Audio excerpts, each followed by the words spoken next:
Have you ever wondered why millions of people around the world fast from dawn to sunset for an entire month? The 9th month of the Islamic lunar calendar, Ramadan is one of the holiest months. It marks the moment when the first verses of the Quran were revealed to the Prophet Muhammad over 1400 years ago.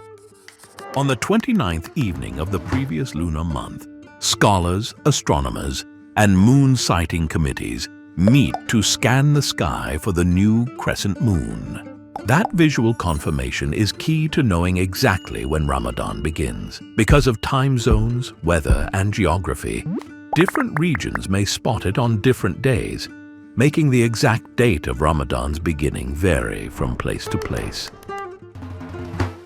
Fasting is considered one of the 5 pillars of Islam, the core acts of worship that shape Muslims' faith.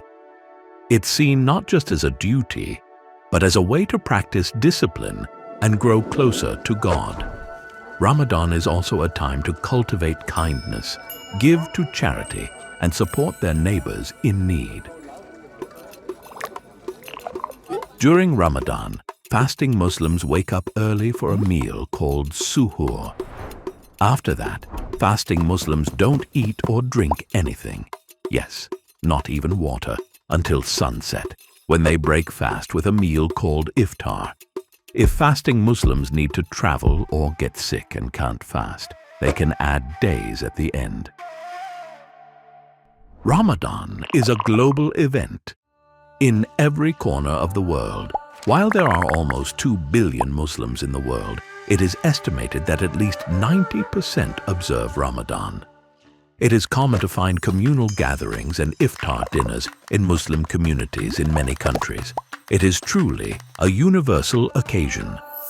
As a form of appreciation for their patience throughout the holy month, Muslims celebrate al-Fitr after the end of Ramadan.